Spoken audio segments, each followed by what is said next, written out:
چطوری؟ چی؟ خدا رو شکر. چی؟ شما چه خبر؟ مرسی سلامتی. شروع کنیم دیگه. به نظرم بعد 1 ساعت و نیم ستاپ چیدن و برای 2 تا دوربین اینا. خب مهدی از کجا شروع شد اصلا از اول؟ من توی عکاسی خبری کار میکردم. عکاس روزنامه جامعه جمع بودم تا اینکه اومدم یه روز تو خونه یه ستاپ خیلی مبتدی چیدم با نور فلاش گوشیم و اینا. شروع کردم از یکی از مسئولای کارخونه سحر عکاسی. عکس رو گرفتم موند.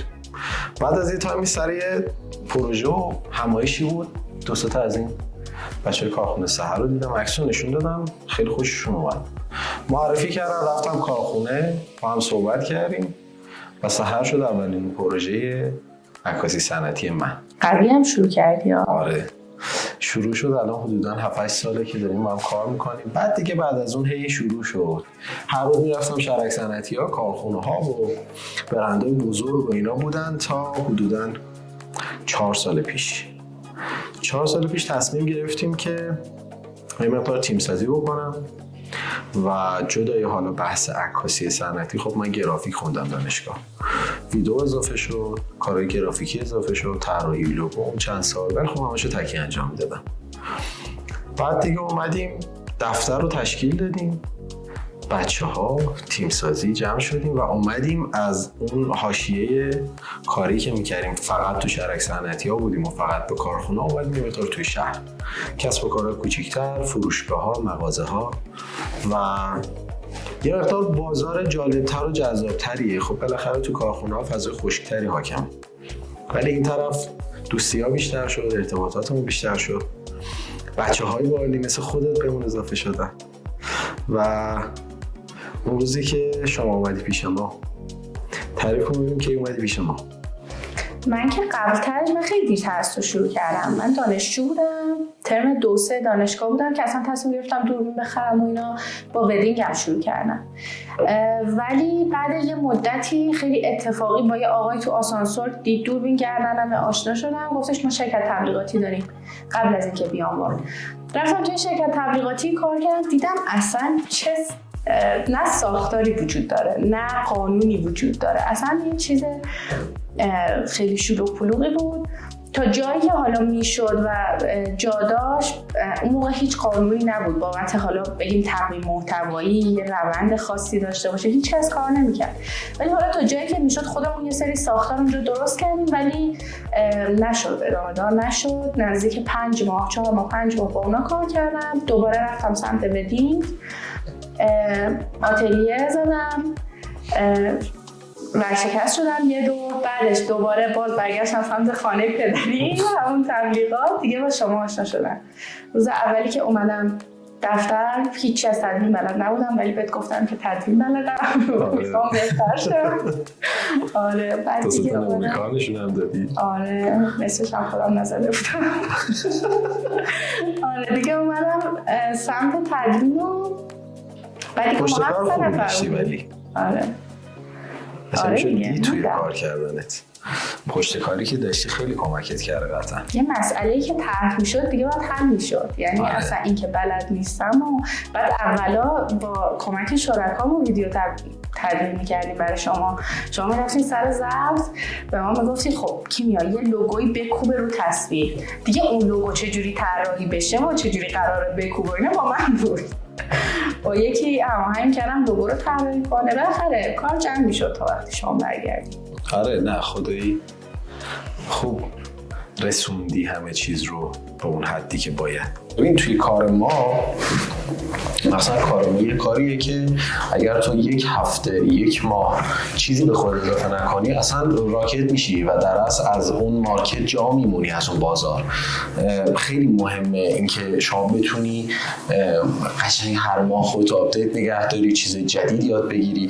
کلا سوشال مدیا الان چیز خیلی رو بورسمون که توی کار همه باید یاد بگیرن و چیزی که توی همدان واقعا نسبت بهش شرکت‌های دیگه واقعا به نظر من دارن کمکاری میکنن AI. ما خیلی داریم استفاده میکنیم تو دفتر از AI بابت متنامون، بابت تصویرهایی که میسازیم، بعضا ویدیوها، و اینکه خیلی کمک میکنه واقعا. این آپدیت بودن تو بود که به نظر من کمک کرد که بتونی حالا به قولی این روند رو خیلی راحت تر طی بکنی و جا نمونیم. خب بعد حالا یکی از ترسایی هم که دارن آدما اینه که میترسن AI جاشون رو بگیره. ولی به نظر من حالا طبق تجربه من اینه که یه سری‌ها بابت این ترس اصلا استفاده نمی‌کنن و یه سری‌ها خب ناامید شدن، یعنی که بالاخره اگر من تدوین نکنم یه AI هست که جای من تدوین کنه و اینا. ولی به نظر من هیچ چیز جای خلاقیت انسانی رو نمیگیره. دقیقاً تنها چیزی که AI نداره خلاقیت. و انگار که میشه یه کاتالیزوری که بخواد اون شخص رو، اون نیرو رو هول بده و کاراشو سریعتر انجام بده، نه اینکه جاش بخواد یه کاری رو انجام بده یا حالا یه چیزی رو تولید کنه. تولید کردنش انجام میشه ها، ولی نه با اون خلاقیت و کیفیتی که یه نیروی انسانی میتونه انجام بده. دقیقاً. خب تو این 2-3 سال که با هم کار کردیم چه تجربیاتی از این بازار داشتی که میتونه به درد کسی بخوره؟ ببین 2 تا بخش داریم. یه بخش مارکت و انجام دادن کارهاست، یه بخش شخصیتی خود آدمه. من خودم تجربه خودم این بوده که برای من توی جفتش رشد بوده. یعنی از یک جایی به بعد، اولا که من هیچ گاردی نداشتم رو دانسته هایی که از قبل دارم و هر گاردم باز نسبت به هر نقدی و هر آپدیتی توی این مارکت. خیلی مهمه. و اینکه هر بار سعی کردم بیشتر اون بخشی رو بچسبم که توی این مارکت دست ماست، خب، و میتونیم روش تاثیرگذار باشیم که حالا توی کار ما میشه محتوا. یعنی سعی کردم اگر چیزی رو یاد میگیرم، نسبت به ساختارم بلدم ولی اگر چیزی رو یاد میگیرم سمت محتوا باشه و بخوام محتوا رو رشد بدم تا اینکه بخوام رو چیزای مانور بدم که دست ما نیست. برای همین خیلی خب راههای مختلف پیدا کردم، خیلی چیزا اضافه کردیم تو این چند سال. مثلا سایت داشتیم ولی خب خیلی بهترش کردیم. سعی کردیم کلا ساختار وال یه چیزی باشه که اگر مشتری قراره واردش بشه خیلی دستش باز باشه، راحت باشه، انگار که یک فروشگاه حضوریه. با این کار ما خدماتیه ولی انگار که همه اون خدمات رو میتونه راحت لمس کنه و برای انتخاب کردنش پکیج باشه. دقیقاً آره، و بتونیم 360 درجه همه چیز رو براش انجام بدیم و خب خودش خیلی خوب بود. وال روز اولی که ما شروع کردیم صرفاً تولید محتوا انجام دادیم. دقیقاً. به نظر من تفاوتی که ما توی وال سعی کردیم توی همدان ایجادش بکنیم این بود که خب اغلب همکارای ما توی شهر سعی داشتن که عدد و رقم‌های خوشگل به دست بیارن برای سوشال مدیاهاشون و خب این اصلا تارگت ما نبود. تارگت نهایی ما همیشه فروش مشتری بوده، چون واقعا من خودم به شخصه معتقدم اگر مشتری پول در نیاره هزینه‌ای برای تبلیغات مجدد نمی‌کنه. یعنی یک از جنگایی که حالا اون اوایل من داشتم با مشتری‌ها اینجوری بود که خب میرفتیم با کارخونه صحبت می‌کردیم، قبل‌تر با شرکت‌های کار کرده بودن که فقط هزینه براشون گذاشته بودن، یعنی بی‌دلیل نزدیک 10,000 تا شاپینگ بگ طراحی کرده بودن، چاپ کرده بودن براشون، بی‌دلیل بیلبوردهایی گرفته بودن که نه تارگت داشت روی فروش نه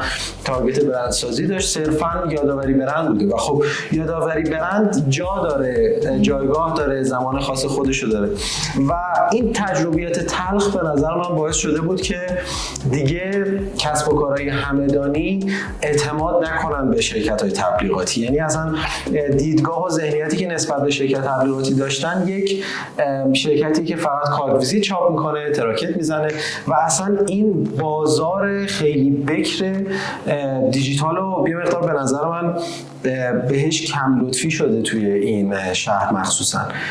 خیلی میشه کار انجام داد و توسعه داد به کسب و کارها. یعنی بعضی از موقع من به کسب و کارها میگم که شما دارید با یک فضای جدید، یک فروشگاه آنلاین، داری یه مغازه جدید میزنی، انگار شعبه دومتو زدی و حالا بیا هزینه هاتو مقایسه بکن، زحماتی که برای اون طرف باید بچینی، بخوای اجاره مغازه بدی، پول پیش مغازه هست، دکور مغازه هست، یک فروشنده تایم باید بذاری و خیلی چیزای دیگه. حالا مقایسهش یه مقدار توجیه دار میشه برای طرف انگار. ببینید این ذهنیت خیلی جا داره تا جا بیفته توی شهر ما و حالا اینجا بود که دقیقاً توی این نقطه ما اومدیم چیکار بکنیم؟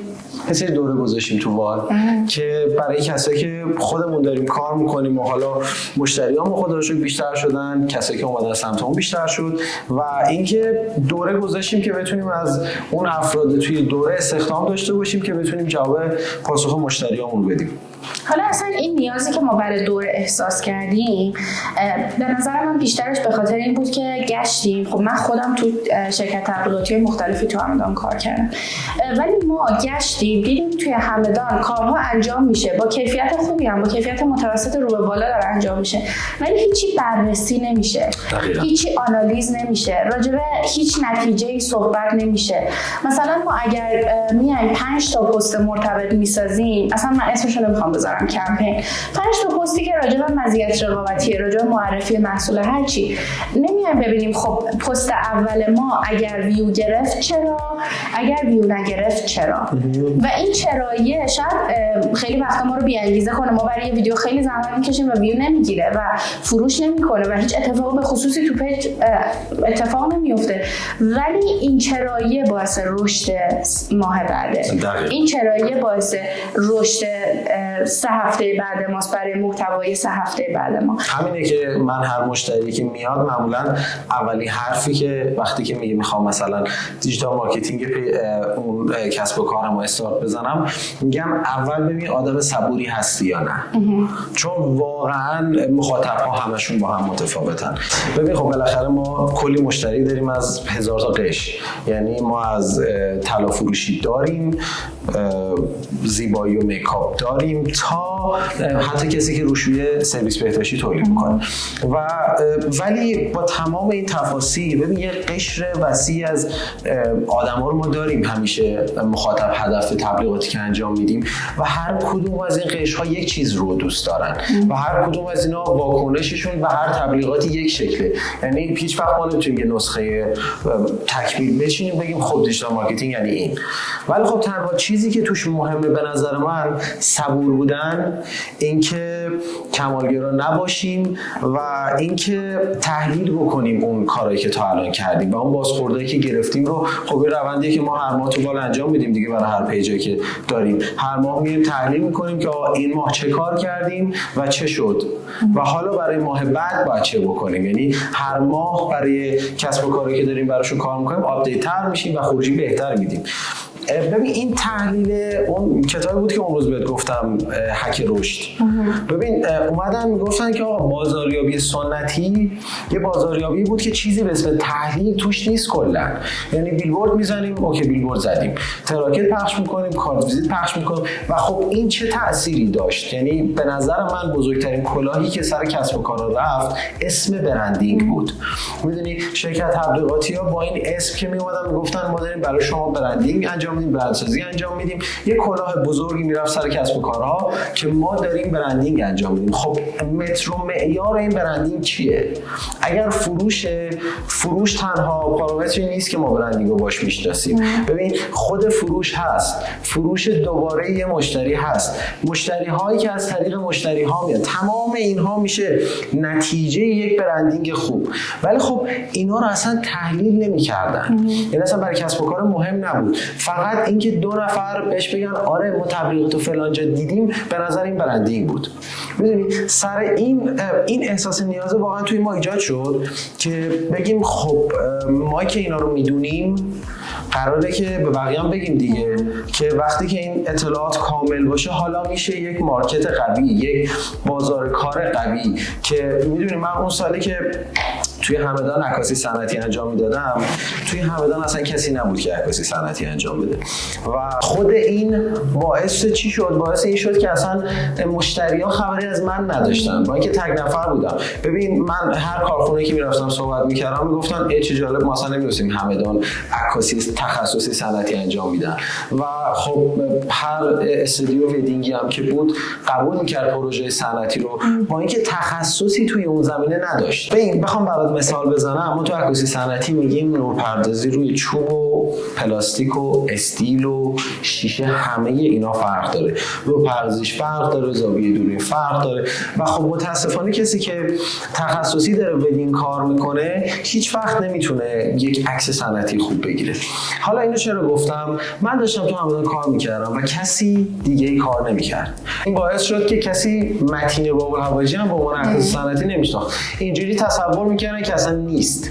خب حالا دقیقاً این جایی ایجاد شده که دیجیتال مارکتر خوب تو همدان الان نیست و به نظر من تفکر اینه که یه تعدادی ادمین ما داریم که کار ادمین صرفاً اینه که پیج اینستاگرام شما رو خوشگل بکنه. نه، شما دارید با یک مجموعه کار میکنید که دیجیتال مارکتینگ انجام بدید، نه صرفاً ادمینی پیج اینستاگرام. ببین دقیقاً فلسفه‌ای که ما تو وال از اون اول گرفتیم و بهش چسبیدیم و خب این کمک‌های تو که توی بخش سناریو قوی بودی خیلی بهمون کمک کرد، این بود که ما برای بخش دیجیتال مارکتینگمون میومدیم اتاق فکر میذاشتیم و اولین دغدغه‌مون این نبود که ویو بگیره، ما میگفتیم چیزی بنویسیم که این فروش انجام بده برای مشتری ما. حالا به نظر تو ما با این صحبتایی که کردیم چطوری میتونستیم بهترین انتقال تجربه رو توی حوزه داشته باشیم؟ ببین بیا اول یه تعریفی راجع به کلاً کسی که داره کار مارکتینگ انجام میده داشته باشی. بگیم یه مارکتر خوب چه ویژگی‌هایی داره. ببین ما مارکترهایی که الان دارن فعالیت میکنن تو همدان کسایی هستن که خب یه سری سناریو مینویسن، پست گذاری رو انجام میدن، یه سری تکنیک‌های الگوریتمی دارن، استوری میذارن روزانه و چیزای شبیه این. اما به نظر من چیزی که توی مارکتینگ همیشه اهمیت داشته هدفه و استراتژیه. خب ببین ما اولین سوالی که وقتی مشتری میاد روبروی ما میشینه چی میپرسیم؟ میگیم شما از تبلیغات چه هدفی داری؟ تبلیغات نه صرفا هدفش فروشه، نه صرفا برندسازیه، نه صرفا دیده شدن و چیزای این مدلیه. ما هر بار حتی هر ماه میایم طبق هدفی که مشتری به ما میگه، چون دو وزنه ترازو دیگه، یکی تخصص ماست، یکی سلیقه و هدف مشتری.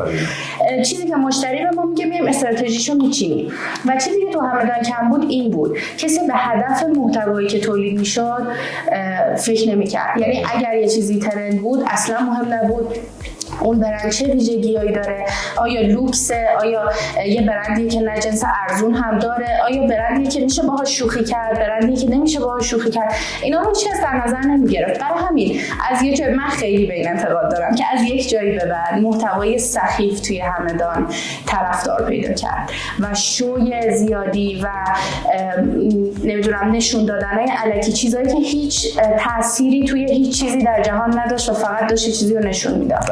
اینو نبودم از اولم و سعیم کردیم که ما حداقل هدف داشته باشیم و نتیجه هم گرفتیم. و چقدر این قضیه توی بلاگرها متاسفانه زیاد دیده میشه. دقیقاً. من خودم هر طوری که میتونم دارم این آگاهی رو میدم به آدما، چه تو پیجم چه تو لینکدینم، که اگر مخاطب شما مخاطب سخیفیه به خاطر محتوای سخیفی که تولید میکنید. دقیقاً. و خب متاسفانه هست دیگه، یعنی مخاطب داره، مخاطبی که مسخره بازی دوست داشته باشه هست، ولی اون مخاطب برای ما به مشتری تبدیل نمیشه. اون مخاطب برای ما به مشتری با کیفیت مشتری هم تبدیل بشه. ببین مشتری نیست که بتونه هزینه بکنه. بدونی ما دیروز مشتری با کیفیت نیست. دقیقاً. دیروز توی همایش که بودیم استاد من میگفتش که معمولا دغدغه‌ها کسایی که داشتن صحبت میکردن، حالا کسب و کارهای مختلف و کارآفرینان جمع بودیم، میگفتن که آقا مشتری ها قدرت خریدشون اومده پایین. با اینکه ما تعیین میکنیم کی مشتریمون باشه، چه قشری از جامعه مشتری ما باشه و اگر درست انتخاب بکنیم، اگر قشر درستی از اون مخاطب رو ما هدف بگیریم و با توجه به کسب و کارمون و محصولمون، مثل سری کسب و کارا میطلبن که مشتری داشته باشن که نخواد هزینه آنچنانی بکنه، کلا محصول ارزونیه، یعنی اینقدی ارزندگی توی اون محصول ایجاد نکردن و خب این خیلی مهمه که اینها آموزش داده بشه به خود کسب کسب و کارها و کسایی که قرار مارکتر این کسب و کارها باشن. حالا به نظر من حتی دیجیتال مارکتینگ هم بذاریم کنار، خود فیزیکی کسب و کار و اون فضایی هم که داره برای کسب و کارش، اگر فروشگاهی داره، اگر کارخونه‌ای داره، اگر اتاق جلساتی برای قرارداد داره، ببین اون فضا همیشه نمایانگر کلیات محتواه، کلیات اون کسب و کاریه که طرف داره و به نظر من این آموزش‌ها کم داده شده. حالا بیا برگردیم به سال 1402 فکر کنم. داره اولی دوره. آره 1402. باز الان که نزدیک 2 سال گذشته بهش که برمیگردم، مثل عکس مستنداییه که قبلا گرفتیم، هر بار که 1-2 سال میگذره برمیگردیم وای این چه عکسی بود من گرفتم.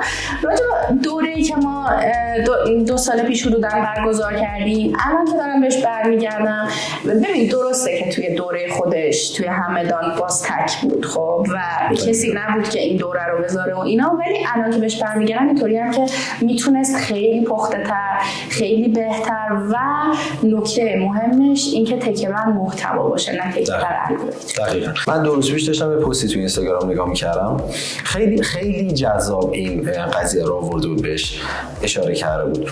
گفت الان شما یه سرچی بزنید که الگوریتم اینستاگرام فارسی، ببینید که چند تا دوره برای شما میاد، چند تا پکیج برای فروش، چقدر آموزش، و حالا بیاید همین رو انگلیسی بنویسید اینستاگرام الگوریتم، ببینید چند تا دوره الگوریتم اینستاگرام توی کل دنیا به زبان انگلیسی میاد براتون. هیچی. ببین یعنی انقدری که به نظر من توی ایران حالا اساتیدی هستن که دارن الگوریتم تدریس میکنن توی ایران، انقدری که فوکس اصلی رو روی این قضیه که چطور استوری بذاریم که ویو بیشتری بخوره، کی پست بذاریم، چه ساعتی بذاریم، رأس ساعت 9 شب. خب ما پست‌های میلیونی داشتیم که اصلا ساعت پست گذاریم و مشخص نبوده، فقط گذاشتیم. یعنی به نظر من این قضیه اینکه محتوا چی باشه خیلی بهش کم اشاره شده و خیلی جذاب میشه روش مانور داد که خیلی ها واقعا به نظر من توی این قضیه کمکاری کردن. حالا با توجه به همه اینا ما اومدیم یه سری کار انجام دادیم، یه سری برنامه‌ریزی کردیم، 5-6 ماه با هم نشستیم. فکر کنم توی این 5-6 ماه هر روزمون اینجوری بوده که خب اون دوره‌ای که ما داشتیم رو اول اومدیم تحلیل کردیم که اوکی ما اومدیم یک سری ادمین متخصص ساختیم برای کسب و کارهایی که باشون کار میکنیم، اما با کجاه ادمین هایی که ما داشتیم که داشتن خوب کار میکردن برای کسب و کارها فقط ادمینی بلد نبودن. اونها قبلا فروشنده بودن، قبلا تونستن تیم سازی بکنن، قبلا تونستن با مشتری رو در رو حرف بزنن و تمام اینا باعث این شده که اون ادمین الان یک خروجی مناسب داشته باشه. اما خب دوره‌ای که ما گذاشتیم خروجیامون با توجه به اینکه تماما ادمین های خوبی بودن، الگوریتم رو کامل بلد بودن، اما با توجه باز به اینکه خروجی های خیلی مناسبی برای پیج های مشتریمون داشتن، فروش نمیتونستن بیارن برای پیج. ببین این نکته ایه که بقای کسب و کار مشتری ما با اون درآمده است. من همیشه مشتری که میاد اینجا میگم ببین برد بازی ما تا زمانی که شما کسب و کارت بتونه پول خوب در بیاره میتونی با من کار بکنی. اگر نتونی سود بکنی و نتونی فروش داشته باشی دیگه تبلیغات هم انجام نمیدیم. ببین بابت همین همیشه دغدغه ما سر این بوده که مشتری فروش داشته باشه. اومدیم فکر کردیم گفتیم آقا ما یک دوره گذاشتیم برای ادمین ها که الگوریتم بهشون آموزش دادیم، ادمینی هم بهشون آموزش دادیم، اما الان چی کم داره؟ فروش. چی کم داره؟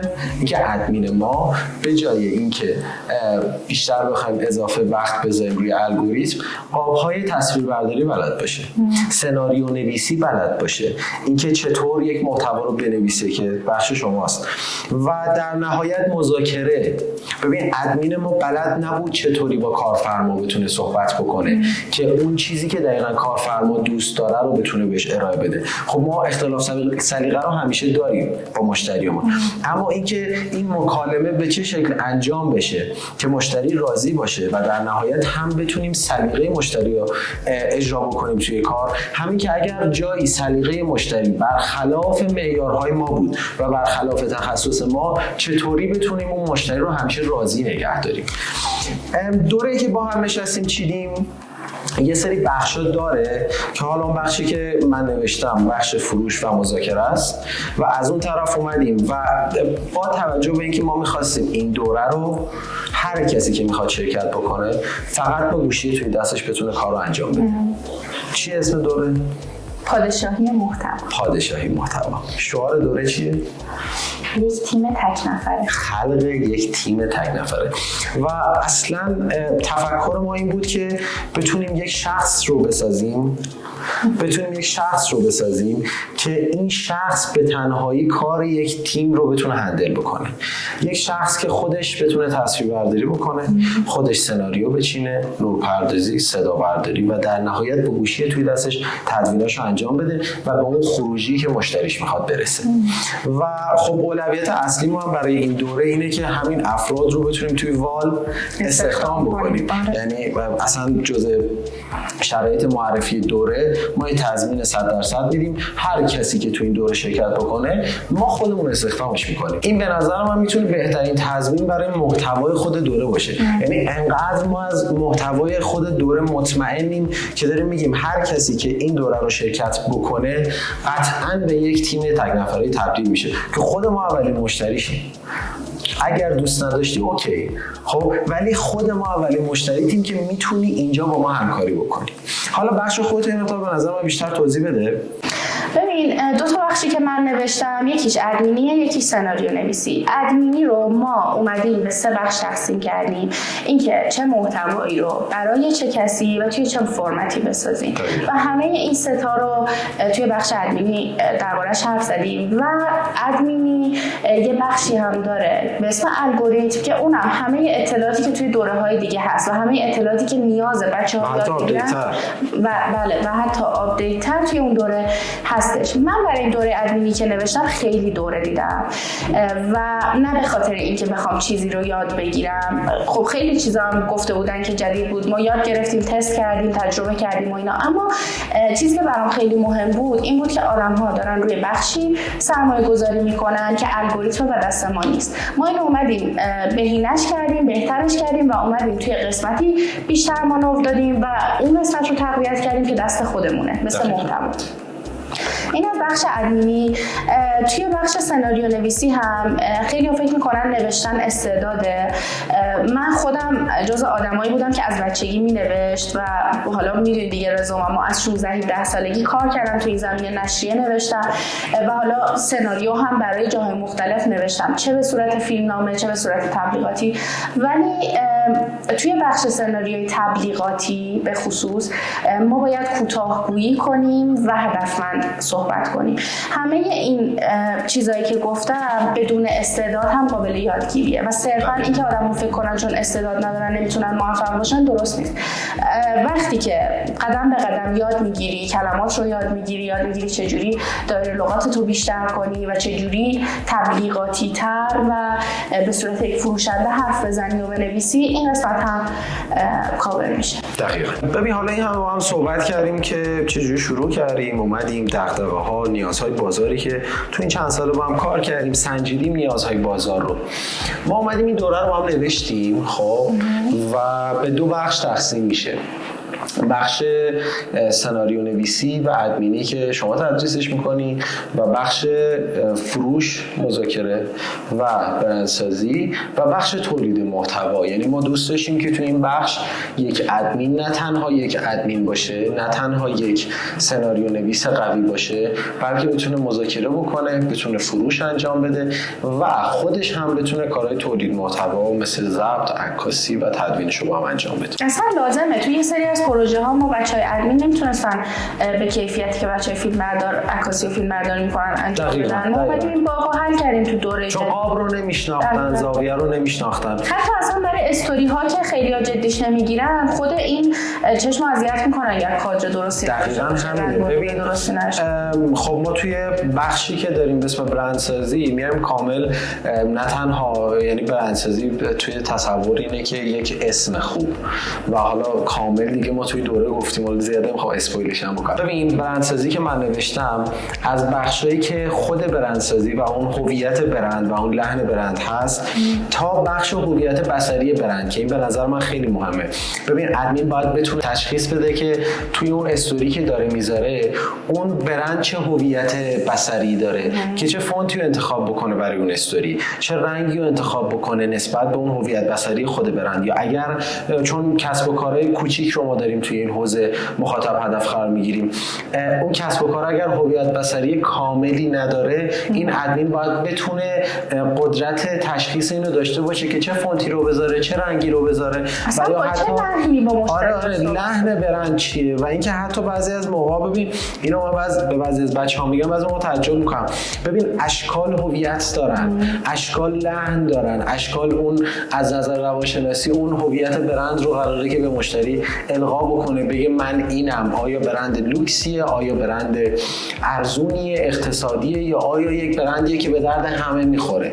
میدونی تمام اینا متفاوته که کامل ما اومدیم توی این دوره بهش پرداختیم. توی بخش مذاکره من یاد میدم که چطوری بتونن پروژه بگیرن، چطوری توی جلسات مذاکره که میرن انجام میدن با مشتری‌ها بتونن حرف بزنن. ببین خب ما این باگ رو دیدیم توی مخصوصا حالا جاهایی که برگزار کردن، طرف ادمینی میاد یاد میگیره ولی خب میخواد بره توی بازار کار بکنه، بلد نیست بره پروژه بگیره و همینجا استاپ میشه و برای همیشه این شغل رو ترک میکنه. میدونی این باگای بوده که ما رفتیم پیدا کردیم و اومدیم توی این دوره بهش تخصصی براش وقت گذاشتیم. 6 ماه خب نوشتن اون کتابی که ما برای این دوره گذاشتیم و نوشتیم، خب این خودش یه آپشن خیلی مثبتیه.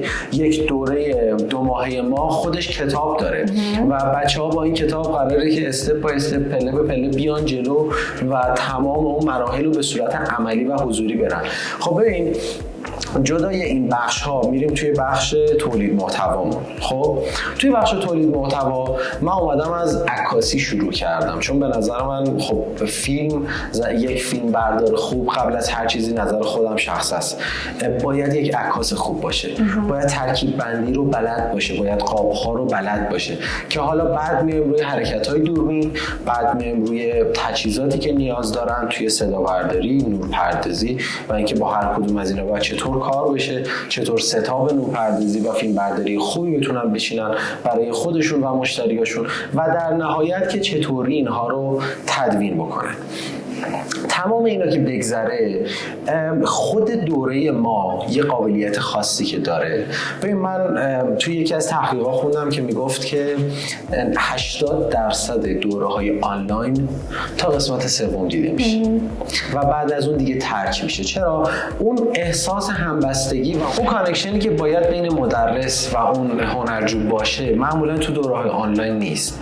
اون رفع اشکالی که میگن رفع اشکال آنلاین هست، ببین هستا، ولی خب اون خروجی مطلوبی که باید داشته باشه رو نداره. بابت همین ما تصمیم گرفتیم قید خیلی از درآمدها رو بزنیم و بار خیلی از هزینه‌ها رو به دوش بکشیم که این دوره خصوصی و آنلاین برگزار بشه، چون واقعا اون خروجی دوره برای ما خیلی مهمه.